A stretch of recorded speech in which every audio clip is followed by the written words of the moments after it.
Hello, नमस्कार friends आइए आज स्टडी करते हैं हम इम्यूनिटी की। इम्यूनिटी चैप्टर, ये है हमारा पैथोलॉजी का चैप्टर है इम्यूनिटी, और इसकी स्टडी करते हैं। तो इम्यूनिटी आप जानते हैं क्या है? प्रतिरक्षण क्षमता, राइट। प्रतिरक्षण क्षमता। चलिए फिर एक एक करके इसकी स्टडी करते हैं। तो फ्रेंड्स, आपसे एक हम्बली रिक्वेस्ट रहेगी, इफ़ आपको ये पसंद आता है, वीडियो समझ में आता है, then like the video, thumbs up, और share to your friends and subscribe the channel. लेकिन ये रुकिए, ये सब काम आप बाद में कीजिएगा, पहले आप चलते हैं, समझते हैं, देखते हैं कैसे क्या है। तो आती है बात कि इसमें हम स्टडी क्या करेंगे। इसमें हम स्टडी करेंगे, टॉपिक में जो स्टडी करेंगे वो रहेगी इसकी डेफिनेशन, राइट। तो आइए हम स्टडी करते हैं इसमें। जो इम्यूनिटी वाला चैप्टर है, पहले तो हम समझेंगे इसकी डेफिनेशन क्या होती है, फिर टाइप ऑफ इम्यूनिटी कितनी होती हैं, फिर उसमें innate immunity, acquired immunity, local immunity and herd immunity, इतना हमें इसमें स्टडी करना है। तो चलिए फिर देख लेते हैं। नंबर 1, इम्यूनिटी क्या होती है? स्टेट और क्वालिटी ऑफ बीइंग इम्यून, जो अवस्था है या जो हमारी क्वालिटी है, बीइंग इम्यून माने सुरक्षित रहने की। दूसरी इसकी डेफिनेशन को हम ऐसे देख सकते हैं, resistance exhibited by the host against any foreign antigen. तो कोई बाहर से चीज़ हमारी शरीर में आई, host means resistance exhibited by the host. Host का मतलब जैसे हम हैं, वी आर द होस्ट, और एनी फॉरेन एंटीजन, कोई चीज़ हमारी बॉडी में बाहर से आई, that is called the foreign antigen. तो होस्ट जो है वो उसको एग्जिबिट को, उसके प्रति रेजिस्टेंस पैदा करेगा, and towards injury caused by the microorganism, और छोटे छोटे ऑर्गेनिज्म के द्वारा कोई इंजरी हो रही है एंड देयर प्रोडक्ट्स, और उनके प्रोडक्ट के द्वारा, तो उसको रेजिस्टेंट करने की जो प्रोसेस है that is known as the immunity. Okay. Immunity two type की होती है। टू टाइप, इन्नेट और नेटिव इम्यूनिटी बोलते हैं सब इसे हम। तो जैसा कि हम यहाँ कह रहे थे, डेफिनीशन इम्यूनिटी में फिर आया इनेट। तो इनेट टू टाइप की इम्यूनिटी होती है, एक होती है इनेट या नेटिव इम्यूनिटी, दूसरी होती है एक्वायर्ड और एडेप्टिव इम्यूनिटी। इम्यूनिटी इनेट या नेटिव इम्यूनिटी जो होती है, यानी immunity divided in two part, inborn और एक्वायर्ड। इनबोर्न मानी जन्म से जो होती है, इनेट मीनी, नेटिव मीन्स जो जन्म से होती है।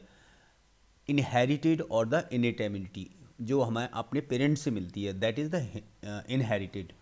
No specific response, generic response, immediate maximum response, no buildup memory, no lasting immunity, species, population, individual. तो ये होती है इनबॉर्न, यानी कि जो पहले से होती है। एक्वायर्ड जो हमने एक्वायर की होती है। तो एक्वायर्ड इम्यूनिटी, एडेप्टिव जो इम्यूनिटी होती है, ये लर्नड होती है ना। पैथागन एंड एंटीजन स्पेसिफिक रेस्पॉन्स होता है इसका। पैथागन और एंटीजन जो होते हैं उनके लिए स्पेसिफिक रेस्पॉन्स करती है ये। Lag time before the maximum response, immunological memory इसकी होती है, यानी मेमोरी शेल इसमें डेवलप होती हैं। तो ये भी फिर से एक्वायर्ड वाली दो तरह की होती है, नेचुरल एंड आर्टिफिशियल। नेचुरल भी दो तरह की होती है, एक्टिव एंड पैसिव। एक्टिव जो होती है कॉन्टैक्ट विद द डिजीज़, और पैसिव जो होती है ये placenta mothers and milk, placenta के थ्रू आएगी या ये मदर्स के मिल्क से आएगी। आर्टिफिशियल जो इम्यूनिटी होती है ये एक्टिव और पैसिव ये भी दो तरह की होती है। तो एक्टिव वाली जो होती है vaccine, killed attenuated toxoid component, recumbent and DNA that is the mumps और रुबेला नाम की जो के लिए जो भी वैक्सीन हम बनाई गई वो। पैसिव में इम्यून सीरम यानी हेपेटाइटिस शॉट, हेपेटाइटिस वगैरह के लिए जो भी बनी वो। तो इम्यूनिटी मेजरली 2 टाइप की रही। तो यहाँ पे हम देखते हैं इम्यूनिटी 2 टाइप की। एक इनेट मीन्स अभी हमने देखा इनेट का मतलब होता है native. Native immunity non specific, specific, ठीक है। नॉन स्पेसिफिक और स्पेसिफिक दोनों तरह से डिवाइडेड है ये। एक्वायर्ड इम्यूनिटी 2 तरह से डिवाइडेड है, एक्टिव एंड पैसिव। एक्टिव फिर 2 तरह में डिवाइडेड है, नेचुरल, कॉन्टैक्ट विद डिसीज़, ये इम्यूनिटी पैदा होती है, और दूसरी आर्टिफिशियल यानी कि वो वैक्सीन से होती है, वो किल्ड करती है, एटेन्यूएट करती है, टॉक्साइड्स करती है, रिकम्बिनेंट करती है DNA, that is the rubella and mumps में जो यूज़ हुई। पैसिव जो इम्यूनिटी होती है, एक्वायर्ड इम्यूनिटी का सेकंड पार्ट पैसिव। पैसिव में नेचुरल होता है, इसमें प्लेसेंटा और मदर्स के मिल्क से मिलती है किसी भी बेबी को। आर्टिफिशियल होती है, इम्यून सीरम से मिलती है, जो भी इम्यूनिटी के लिए सीरम यूज़ किए जाते हैं, जैसे कि टीके वगैरह यूज़ किए जाते हैं। तो अब हम एक एक करके देख लेते हैं। इनेट और native immunity. Resistance possessed by and the individual by birth, inherited, मतलब किसी भी पैथोगन के प्रति रेजिस्टेंस डेवलप हो जाए बॉडी में, बाई बर्थ डेवलप हो जाए, वो कहलाती है native. Provided first line defence against the infection, तो वो फर्स्ट लाइन डिफेंस होती है इन्फेक्शन से। जैसा कि आपने देखा होगा कि कुछ लोगों की बाई बर्थ इम्यूनिटी होती है, कुछ बच्चे बाई बर्थ जन्म लेते हैं, उनको निमोनिया या सर्दी कभी होती नहीं है, और कुछ को बहुत जल्दी हो जाती है।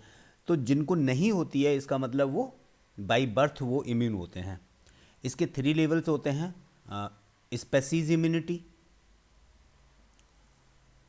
रेसिकल immunity and individual immunity. Okay. Factor affecting the innate immunity, जो नेटिव इम्यूनिटी होती है, इसको इफ़ेक्ट करने के लिए कुछ फैक्टर्स हैं। एक तो एज है, दूसरा हार्मोन्स हैं, तीसरे न्यूट्रिशंस है। एज के मामले में अगर बात करें तो फीटस और द न्यू बॉर्न और the old person, two extreme of the life, carry higher susceptibility to various infections. बहुत ज़्यादा संभावना होती है न्यू बॉर्न बेबी में या ओल्ड पर्सनस में कि उनमें इन्फेक्शन बहुत ज़्यादा लग जाए। In foetus immune system is immature, in foetus immune system is immature, whereas in old age there is the gradual waning of immune response। बच्चों में इमेच्योर होता है इम्यून सिस्टम, जबकि ओल्ड पर्सन्स होते हैं उनमें डिके हो गया होता है। In some diseases clinical illness is more severe in adult than in young children due to the more active immune response which causes the greater tissue damage, chicken pox and the poliomyelitis, right. दूसरा hormones की बात करें हम तो certain hormonal disorder enhance the susceptibility of infection. कुछ हार्मोन्स का disturbance हो जाए, डिसऑर्डर हो जाए, तो वहाँ पे भी बीमारी पैदा हो जाती हैं। तो हार्मोनल डिस्टर्बेंस की वजह से जो बीमारी पैदा होती हैं उनमें से एक आती है डायबिटिक मेलेटिस, डायबिटीज़, वो होती है हार्मोन्स के डिस्टर्बेंस की वजह से।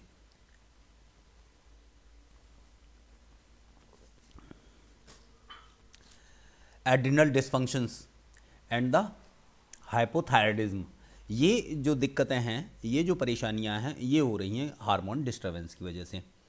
Streptococcal species is more common in diabetes which may be caused by increase the level of carbohydrate in tissues, right. तीसरा जो कारण है वो है corticosteroid depress the host resistance. Host जो भी बॉडी है उसके रेजिस्टेंस को डिप्रेस कर देते हैं corticosteroids by its anti inflammatory anti phagocytic effects and by the inhibiting antibody formations. Okay friends, ठीक है, अभी मान के चलिए आपको कुछ थोड़ा बहुत अटपटा सा लग रहा होगा, बट सुनते रहिए। थर्ड वन आया nutrition.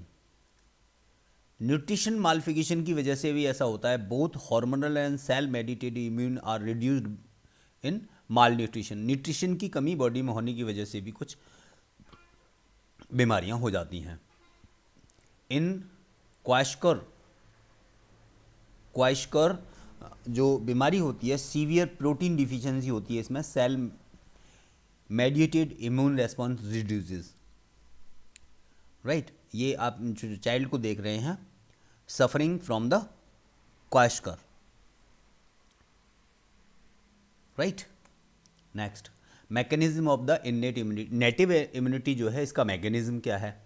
Epithelial surface, anti bacterial substances, cellular factor, inflammation, fever and acute phase proteins.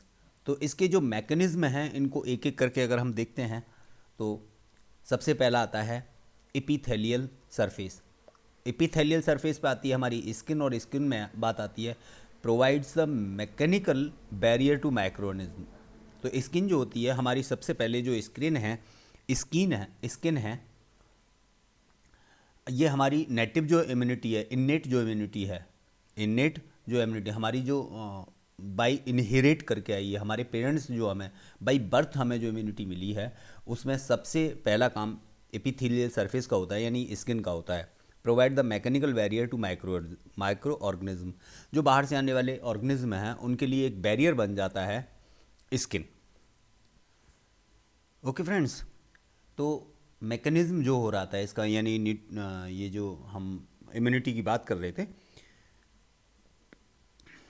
तो इसका मैकेनिज्म मतलब ये काम कैसे करती है, किस किस तरह से होती है। तो पहले तो स्किन की आ गई, provide the mechanical barrier to the microorganism. और माइक्रो ऑर्गेनिज्म जो बाहर से आने वाले बैक्टीरिया हैं,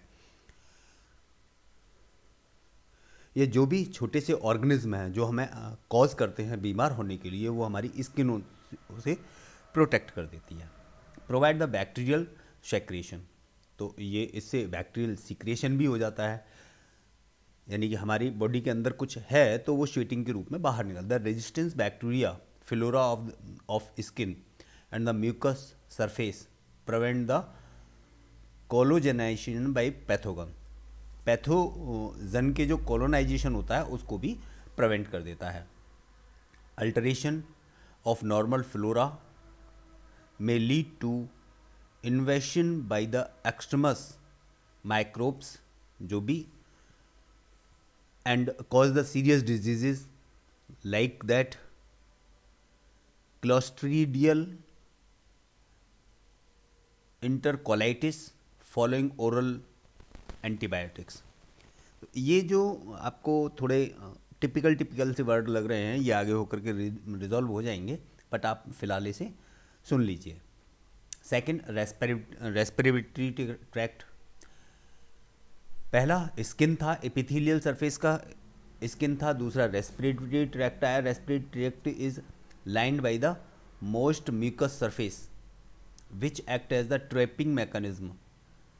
Inhaled particle are arrested in nasal passages on the moist mucous membrane surface। जब हम सांस लेते हैं तो एयर वेज के द्वारा जो हमारे अंदर माइक्रो ऑर्गेनिज्म चले जाते हैं, या हम ये कहें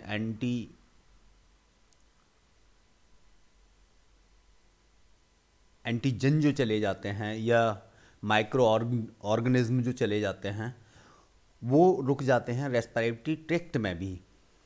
म्यूकस जो होता है रेस्पिरेटरी, उससे जाकर के वो चिपक जाते हैं।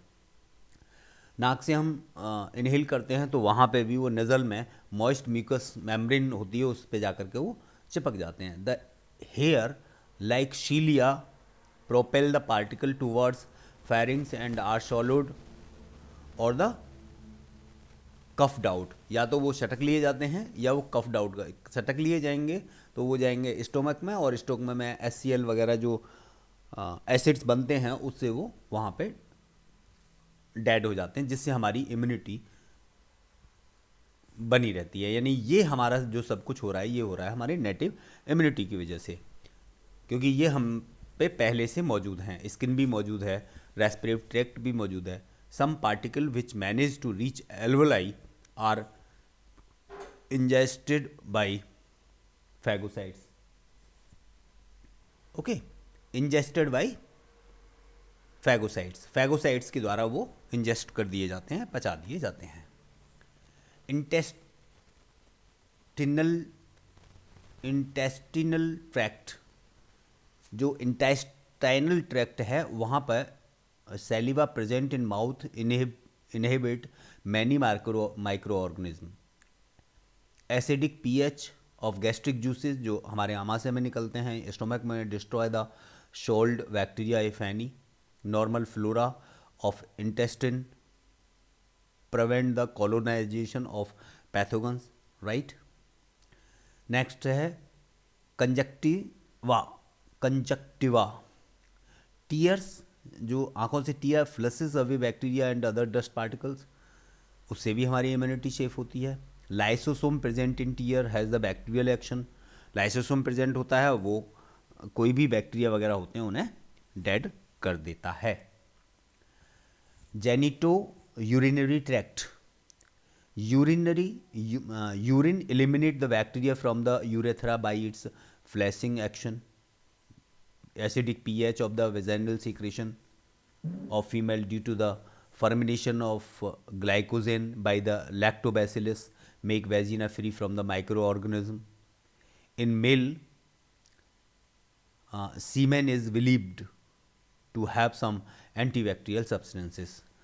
तो ये देखा कि है यूरिन करने से भी बहुत से बैक्टीरिया फ्लैश आउट हो जाते हैं। दूसरे acidic pH of the vaginal females में जो वेजाइनल सेक्रेशन होता है उसमें एसिडिक पीएच होने की वजह से fermentation of the glycogen by the lactobacillus make vagina free from the microorganism. तो वेजिना में वहाँ कोई इन्फेक्शन सहज ही लग नहीं पाता, बिकॉज ये हमें बाई बर्थ मिले हुए होते हैं। इन मेल्स में ऐसा देखा गया है कि जो मेल्स का सीमेन होता है इज़ बिलीव्ड, ऐसा विश्वास किया जाता है to have the some antibacterial substances, कि उसमें कुछ एंटीबैक्टीरियल सब्सटेंसेस होते हैं, ऐसा विश्वास किया जाता है। ये आप देख रहे हैं आई, मतलब जो हमें बाई बर्थ मिला हुआ है, eye blinking tear lysozyme tears, ठीक है। स्किन जो होती है structural barrier of the sweet sebum होती है, lactic acid, propionic acid, lysozyme and normal flora. उधर रेस्पिरेटरी ट्रैक्ट में कफिंग या स्नीजिंग म्यूकस होता है, सिलेरिली एक्शन होते हैं, फैगोसाइट्स होते हैं और लाइसोसोम होता है, उसकी वजह से वो बैक्टीरिया को किल करता है। जीआई ट्रैक्ट में जब हम बात करते हैं, जीआई ट्रैक्ट बोले तो आमाशय में, स्टोमक में एसिडिटी, वहाँ पे HCl वगैरह एसिड बनते हैं, नॉर्मल फ्लोरा होता है, प्रेस्टालिसिस होती है, एंटी माइक्रोबियल कंपाउंड्स होते हैं वहाँ पे, उससे हमारी इम्यूनिटी कंप्रोमाइज़ नहीं होती है। दूसरे यूरोजेंशियल ट्रैक्ट में जब हम आते हैं तो लेविजिंग एक्शन ऑफ द यूरिन के निकलने में बहुत से माइक्रो ऑर्गेनिज्म निकल जाते हैं या हार्मफुल सब्सटेंस निकल जाते हैं। एसिडिटी ऑफ यूरिन की एसिडिटी होने की वजह से बहुत से वहीं डेड हो जाते हैं। लाइसोसोम है, vaginal lactic acid, normal flora होता है। तो इस तरह से हमारी इम्यूनिटी बाई बर्थ या नेटिव कहें या हम इन्नेट कहें, हमारी इम्यूनिटी सेफ रहती है। दूसरा पॉइंट आता है antibacterial substance in blood and the tissue. अभी हम पहले सब्सटेंस की बात कर रहे थे, पहली बात थी हमारी एपिथेलियल और एपिथेलियल सरफेस की। दूसरी बात करते हैं हम एंटीबैक्टीरियल सब्सटेंसेस की। Antibacterial substance in blood tissue, हमारे ब्लड में, ब्लड की जो टिश्यूज़ होती हैं, ऊतक जो होते हैं, यानी सेल से मिलकर के बने ऊतक, there are number of antibacterial substances present in the blood and tissues. हमारे ब्लड में और हमारे टिश्यूज़ में बहुत से एंटीबैक्टीरियल सब्सटेंसेस प्रेजेंट होते हैं। बीटा लाइसिन, जैसे एग्जाम्पल आता है beta lysine respectively thermostable substance active against the anthrax and the related bacilli, basic polypeptide, leukin and plaquins, acidic substance as lactic acid present in the tissue and infected area. Interferon protects against the certain acute and viral infections. तो interferon, acidic substances, basic polypeptides and beta lysine ये हमारे blood में या tissues में already present होते हैं, जिससे हमारी इम्यूनिटी बनी होती है। Third one, cellular factor. Once of the infected agent cross the epithelial barrier, अगर एक बार एपिथेलियल बैरियर यानी स्किन को अगर कोई भी माइक्रो ऑर्गेनिज्म या कोई एजेंट है जो इसे पार करके अंदर चला जाता है, tissue factor come into the play the defence, फिर वहाँ पर हमारा टिश्यू का जो फैक्टर है वो हमारा काम करना स्टार्ट करता है और वो प्रोसेस करता है इन्वेशन of the tissue bye infected agent, accumulation of the pholegites inside of the infection की साइड में फैगोसाइट्स accumulate हो जाते हैं और उसको डेड कर डालते हैं। Deposition of the fibrin that entangles the organism act as the barrier to spread the infection. Phagocyte cells ingest these organisms and destroy them. Phagocyte cells जो होती हैं ये उन ऑर्गेनिज्म को, जो भी माइक्रो ऑर्गेनिज्म या ऑर्गेनिज्म पहुँचे हैं बॉडी में, उनको मार देती है, डिस्ट्रॉय कर देती हैं। ओके फ्रेंड्स, नेक्स्ट आता है inflammation. Inflammation an important non specific defence mechanism. Non specific, ये स्पेसिफिक नहीं है बट डिफेंस मैकेनिज्म है ये। Occur as a result of the tissue injury initiate by entry of pathogens, lead of the vasodilation, increase the vascular permeability and cellular infiltration. Due to increase the vascular permeability plasma pour out and dilute the toxic product present. उनको out कर देते हैं वहाँ, जैसे कि उसका vascular dilation हो जाता है, वेजल्स का डायलेशन हो जाता है, तो वहाँ वो परमेबिलिटी बढ़ जाती है और जो भी अंदर टॉक्सिक प्रोडक्ट प्रेजेंट होते हैं उन्हें बाहर निकाल देती है। Fibrin barrier is led to wall off the site of infection. Okay, next 5, fever. Rise in temperature follow the infection is normal defence mechanism. अगर हमारी बॉडी का टेम्परेचर बढ़ता है, टेम्परेचर बढ़ा इसका मतलब वो हमारी बॉडी को प्रोटेक्ट कर रहा है, हमारी बॉडी के नेचुरल डिफेंस मैकेनिज्म का एक पार्ट होता है। Destroys the infected organism, temperature बढ़ाएगा तो जो ऑर्गेनिज्म हमारी माइक्रो ऑर्गेनिज्म हमारी बॉडी में जो आए हैं वो डेड हो जाएंगे, डिस्ट्रॉय हो जाएंगे। Stimulate the production of interferon, और टेम्परेचर बढ़ने से ही हमारे इंटरफेरॉन का स्टिमुलेशन हो जाता है, बढ़ने लगता है, which help in recovery from the viral infection, जो हमारे वायरल इन्फेक्शन से रिकवरी में लाभदायक होता है। 6th, acute phase protein. After injury there is the sudden increase और decrease in plasma concentration of certain proteins, collectively called acute phase proteins. तो होता ही यह है कि कोई इंजरी हुई देन इट सडन इंक्रीज और डिक्रीज, प्लाज्मा कंसंट्रेशन जो है वो सडन इंक्रीज होगा, डिक्रीज होगा सर्टेन और of certain proteins, collectively called acute phase proteins. इन्हें एक्यूट फेज प्रोटीन्स कहते हैं। इसका एग्जांपल है C reactive protein CRP, mannose bleeding protein, binding proteins. They active and alternative pathway of the complement pathway of complement, prevent tissue injury and promote repair of the inflammatory lesions. Okay, next, अभी तक हम बात कर रहे थे, जो भी हमने बात की वो की थी इननेट इम्यूनिटी या नेटिव इम्यूनिटी, या हमें इनहेरिटेड इम्यूनिटी जो हुई है या जो हमारे पास ऑर्गन्स हैं उनकी वजह से जो इम्यूनिटी है। अब हम एक्वायर्ड इम्यूनिटी की बात करते हैं या एडेप्टिव इम्यूनिटी की बात करते हैं।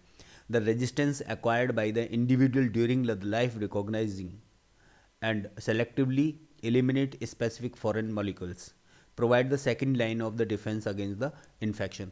तो उससे बचने के लिए, ये तो हम पहले जो हमने स्टडी किया वो बाई बर्थ हमें मिला हुआ था, बाई इनहेरिट था हमें, या बाई हमारे ऑर्गेनिज्म हमारी बॉडी के स्ट्रक्चर की वजह से था, यानी उसे हम कहें नेटिव था वो हमारा. अब एक्वायर्ड हमने जो एक्वायर किया उसकी वो कैसे कैसे रहा. तो उसकी करेक्टरिस्टिक होती हैं एंटीजन स्पेसिफाइसिटी. इम्यून सिस्टम और the antibody can distinguish among antigen even between two protein that differ in only one amino acid.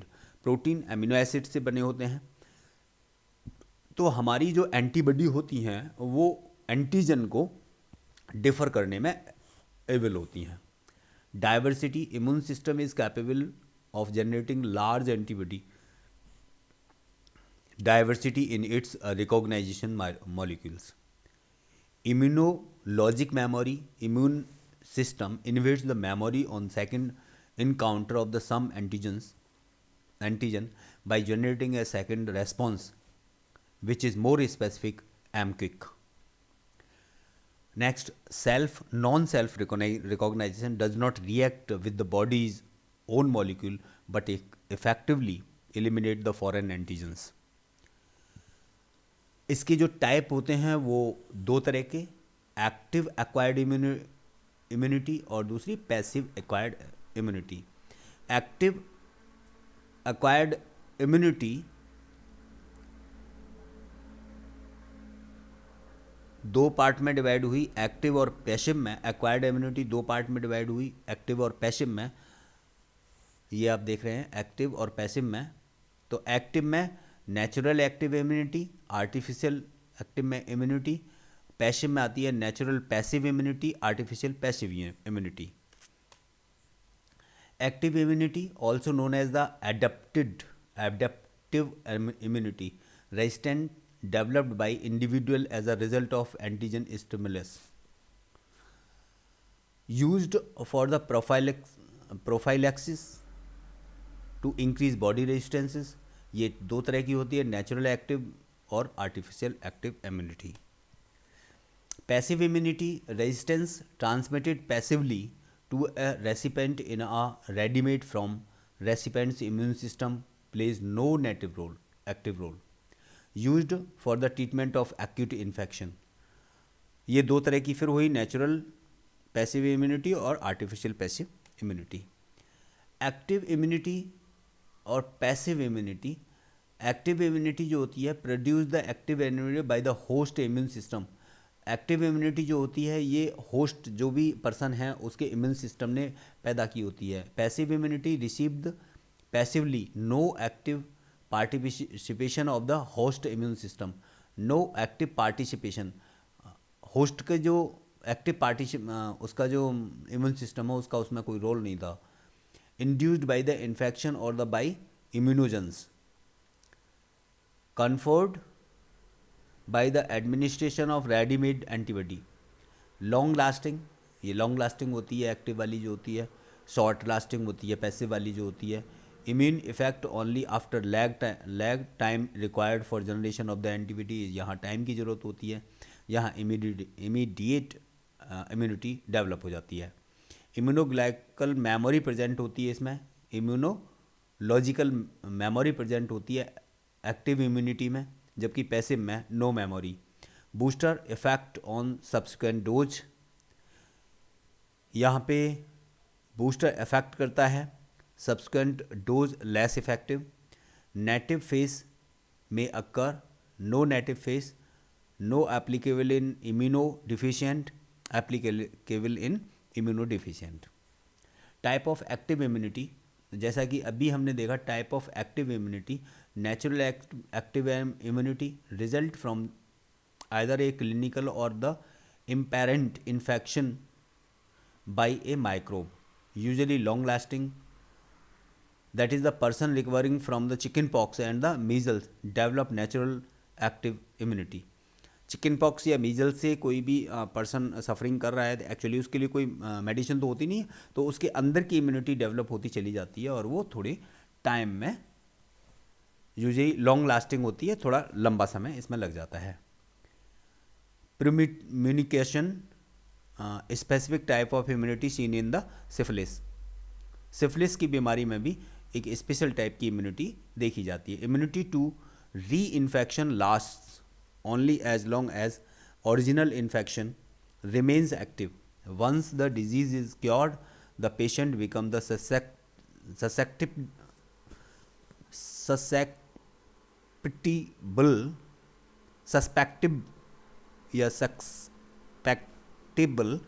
to the spirochetes again.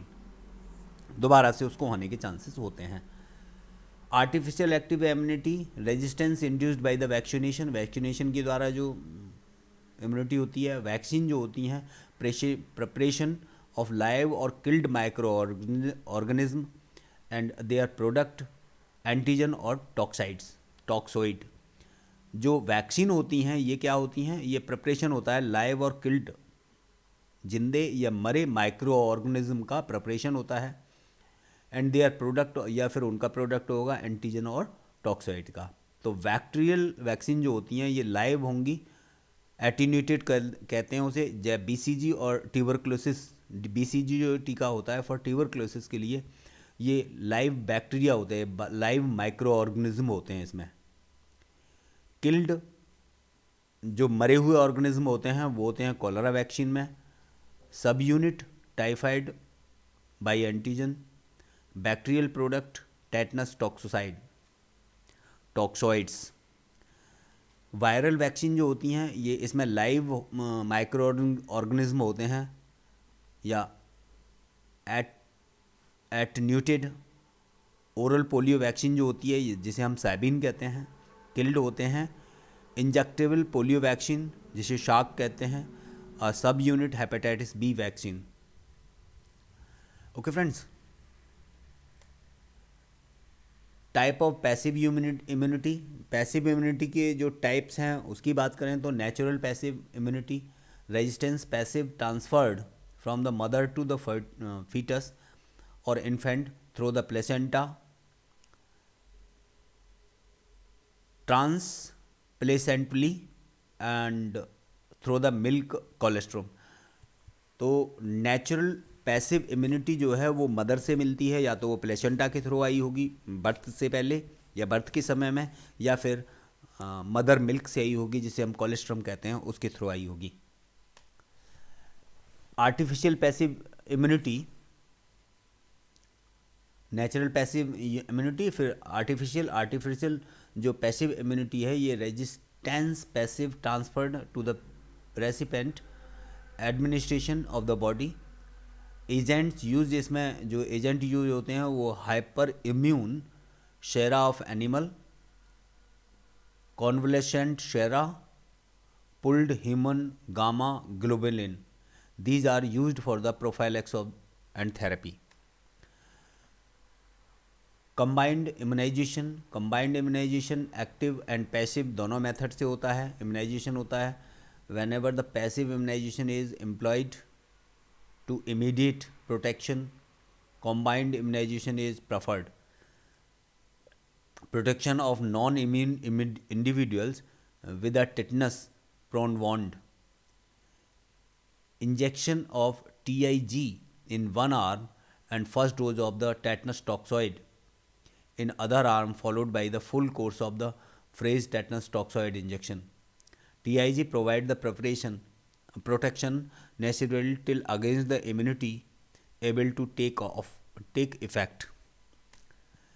Local immunity, natural infection or the live vaccine administration orally or the intranasally provide the local immunity at a site of entry such as the gut mucosa, nasal mucosa. IgA plays important role in local immunity. Herd immunity, overall level of immunity in community में जो लगभग immunity develop हो जाती है, overall immunity जो develop हो जाती है उसे हर्ड इम्यूनिटी कहते हैं, is relevant in control the epidemic disease. तो हर्ड इम्यूनिटी अगर डेवलप हो जाएगी तो एपिडेमिक की जो महामारी होती है उसमें बहुत ही काम की होती है। Okay friends, eradication of communicable diseases depend on the development of high level of the herd immunity rather than one development or high level of immunity in individual। तो इंडिविजुअल में कितनी इम्यूनिटी डेवलप हो जाए उसकी अपेक्षा herd immunity बहुत ज़्यादा ज़रूरी होती है उनमें जब कम्युनिकेबल डिसीज़ डिपेंड हो रही हो, कम्युनिकेबल डिसीज़ हो रही हो। Okay friends, thank you. और ये रहा आपका इम्यूनिटी वाला चैप्टर। इसको हल्का सा दोबारा से समराइज़ करूँ मैं तो यहाँ पे आ जाते हैं। तो इम्यूनिटी वाले चैप्टर में, और यहाँ पे हम स्टडी कर रहे थे definition, type of immunity, innate immunity, acquired immunity, local immunity, hard immunity. तो इम्यूनिटी क्या होती है? जो हमारे शरीर को सुरक्षा प्रदान करे माइक्रो ऑर्गेनिज्म से या एंटीजन से या बैक्टीरिया से या वायरस से, वो इम्यूनिटी होती है। इम्यूनिटी दो तरह की होती है, इन्नेट और एक्वायर्ड। इन्नेट वो होती है जो हमें बाई बर्थ मिली होती है, पेरेंट्स से मिली होती है। एक्वायर्ड तो जो इन्नेट होती है, नेटिव होती है, वो हमें बाय बर्थ मिली हुई होती है। फर्स्ट लाइन डिफेंस करती है वो हमारा, वो बचाएगी हमें किस किस से? 3 लेवल पे, स्पेसीज से बचाएगी, रेसिकल से बचाएगी, इंडिविजुअल से भी बचाएगी। ये डिपेंड करती है एज, हार्मोन एंड न्यूट्रिशंस पे। एज छोटी उम्र में थोड़ा कम इम्यून होते हैं, वृद्धावस्था में भी कम इम्यून होते हैं। दूसरे हार्मोन्स की वजह से भी जो भी बीमारियां होती हैं वो हार्मोन के द्वारा अफेक्टेड होती हैं या हार्मोन अफेक्ट करते हैं उसे, वहाँ कुछ नहीं किया जा सकता। न्यूट्रिशन की वजह से जो होती हैं वहाँ पे भी दिक्कत खड़ी होती है। इसकी मैकेनिज्म जो होती है एपिथेलियल सरफेस यानी स्किन की वजह से होती है। एंटीबैक्टीरियल सब्सटेंसेस जो पैदा हो जाते हैं, रेस्पिरेटरी ट्रैक्ट की वजह से, इंटेस्टिनल ट्रैक्ट में हो जाती है, कंजक्टिवा हो जाती है, आंखों में आंसू आना। इंटेस्टाइनल जो सेलिवा प्रेजेंट होते हैं वो माइक्रो ऑर्गेनिज्म को कट करते रहते हैं, मारते रहते हैं। जेनिटो यूरिनरी ट्रैक्ट में जो भी सलाइवा वगैरह प्रेजेंट होते हैं, जो भी पीएच होता है, जैसे यूरिन का पीएच बढ़ा हुआ होता है बिकॉज ऑफ द वो माइक्रो ऑर्गेनिज्म को किल कर सके। एसिडिक पीएच होता है वेजिनल सेक्रेशन में, जिसकी वजह से वहाँ पे कोई भी फर्मेंटेशन ना हो सके या कोई भी बैक्टीरिया या माइक्रो ऑर्गेनिज्म पनप ना सके। ठीक है। एंटीबैक्टीरियल सब्सटेंस इन ब्लड जो होते हैं वो भी हमें इसी से बचाते हैं। वहाँ पर हमें फैगोसाइट्स नाम की सेल इंजेस्ट कर जाती है अगर कोई भी अदर ऑर्गेनिज्म आया हुआ होता है। इन्फ्लेमेशन से भी, अगर कहीं पे भी कोई इन्फ्लेमेशन हुआ है, इसका मतलब वो वहाँ पे उस चीज़ को, जो भी बैक्टीरिया आया हुआ है, उसे डेड कर रहा है। फीवर भी राइज होने पे भी वो डेड कर देता है। एक्यूट फेज प्रोटीन जो होते हैं सीआरपी वगैरह, वो हम इसीलिए पता करते हैं कि कितनी अमाउंट में पैदा है, जिससे कि वो वहाँ पे किल कर सके, इन्फ्लेमेशन लेशन बन सके वहाँ पे। एक्वायर्ड इम्यूनिटी जो होती है, ये इसकी करेक्टरिस्टिक होती हैं, एंटीजन स्पेसिफिक होती है, डाइवर्सिटी होती है, इम्यूनोलॉजिकल होती है, सेल्फ और सेल्फ रिकॉग्नाइजेशन होती है। ये दो तरह की होती है, एक्टिव और पैसिव। तो एक्टिव जो होती है ये भी 2 टाइप की, और नेचुरल एक्टिव और आर्टिफिशियल एक्टिव होती है। पैसिव जो होती है ये भी 2 तरह की होती है, एक नेचुरल पैसिव होती है और एक आर्टिफिशियल पैसिव इम्यूनिटी होती है। नेचुरल पैसिव इम्यूनिटी जो होती है वो नेचर की वजह से होती है। लास्ट जैसे कि कोई भी चिकन पॉक्स वगैरह हो जाए तो वो खुद ब खुद में सही हो जाते हैं, वो नेचुरल में आती है। और आर्टिफिशियल में जो एक्टिव इम्यूनिटी होती है उसमें हमें वैक्सीनेशन करके उसे इम्यूनाइज कर देते हैं। वैक्सीनेशन करने में हमें जो वैक्सीन बनती है वो या तो लाइव माइक्रो ऑर्गेनिज्म की बनी होगी या किल्ड माइक्रो ऑर्गेनिज्म की बनी होगी या उनके प्रोडक्ट की बनी होगी। पैसिव इम्यूनिटी के भी टाइप्स होते हैं, नेचुरल पैसिव इम्यूनिटी और artificial passive immunity, right. Local immunity और फिर हार्ड इम्यूनिटी। हार्ड इम्यूनिटी जब डेवलप हो जाती है तो फिर हम टोटली रूप से कोई एपिडेमिक है उसमें सुरक्षित हो जाते हैं। Okay friends, thank you to be with me, और इसके लिए आपको बहुत बहुत धन्यवाद। CMS-CD का जो कोर्स है इसमें ये आपके लिए बहुत ही फ़ायदेमंद होगा। और अगर आपको ये अच्छा लगता है then like the video, subscribe the channel and share to your friends. Thank you friends.